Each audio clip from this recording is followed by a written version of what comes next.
So who's the first big player in the early Christian scene? Wow. In the first generation, of course, you're talking about the apostles, and the great players in the next generation are those who were disciples of the apostles, the people they handed the faith to, the people they handed the baton to, so to speak, took it into the next Yeah. generation.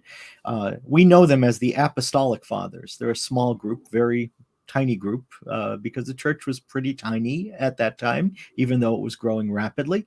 Uh, Mhm. and there emerged certain leaders who were very articulate and whose works were preserved and prized by the church. And you have to understand that at this time it was illegal to own Christian works. So Mm. people risked their lives just by having copies made of these books, and then of owning these books, keeping them hidden at homes. So they they had these books made at great expense and at great risk. They could be jailed for this. They could be killed for owning these books. So who were the apostolic fathers? Ignatius of Antioch, Clement of Rome, Polycarp of Smyrna. Those are the three big names. We also have a number of anonymous works or pseudonymous works that were produced Mm. during this time and have been preserved with the writings of the apostolic fathers. I'm thinking in particular of a document called the Didache, Yeah. and another document called the Letter to Diognetus. But there are several others as well. Um, Mhm. when you're reading the Apostolic Fathers, it's a pretty small book, but the Mhm. writings are very rich, and they give us a really good view of what was going on in that first generation. What were the concerns of the church at that time? And they're very distinctive Yeah. concerns. They're the concerns of that you'd expect in the church as it went forward without the apostles on earth, and Mhm. and with their successors left trying to figure out how you adapt the faith to different cultural circumstances and of course the societal circumstances as well. The fact Mhm. of persecution as time wore on. Yeah, and so you mentioned the Didache. That was actually found last century, the 20th century, correct? Um, I believe so. I believe actually it was found at the very end of the 19th century, but okay.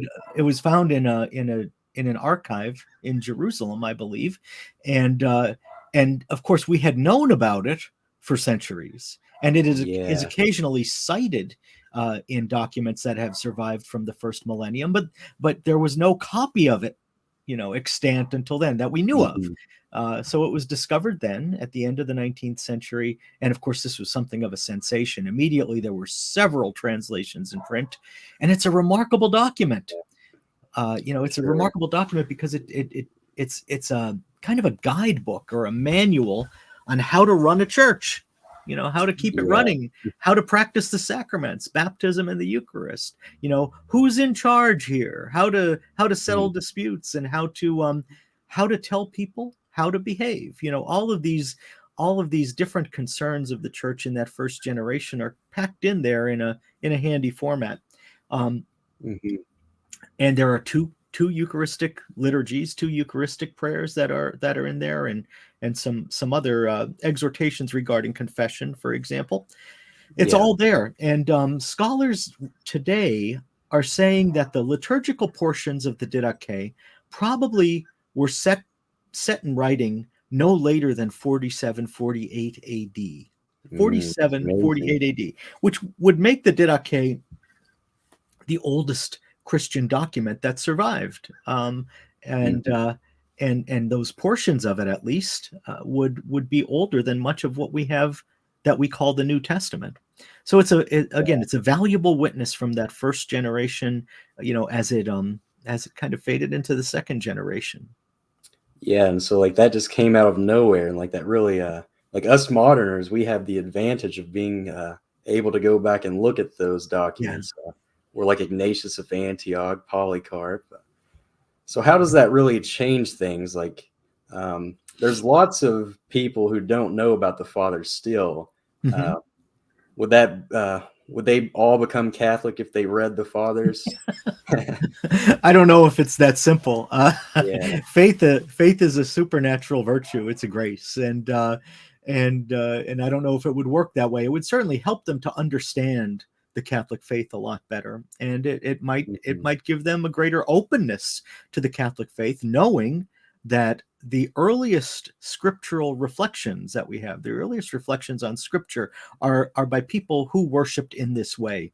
Because when you read the Didache and when you read Ignatius of Antioch, you're reading about a Eucharistic church. You're reading about a hierarchical church that has Mhm. bishops and presbyters and deacons, and then the laity as well.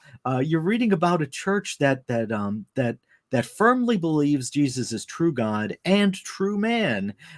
There's so much about the Catholic faith that you'll find in the letters of Ignatius of Antioch, the one letter that we have, the one authentic letter that we have of Clement of Rome, Mhm. and the Didache.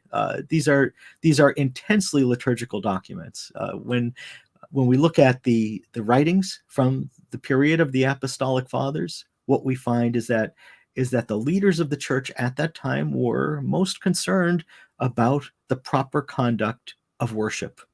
To Yeah. worship God in the right way was the most important thing, because in doing so they were following the instruction of Jesus, who said, "Do this in remembrance of me." They were following the instruction of Saint Paul, who said that this is just what he had received and he's passing along to the next generation. The Mhm. the the the, the, the right conduct of liturgy was the sign of authenticity, was the sign of orthodoxy in that first generation, and so there was a lot of concern about this. Yeah, and that's the amazing thing about like Ignatius of Antioch and Polycarp. They were directly taught by John the Apostle. Yes, So they yes, directly received apostolic tradition. Uh, yes.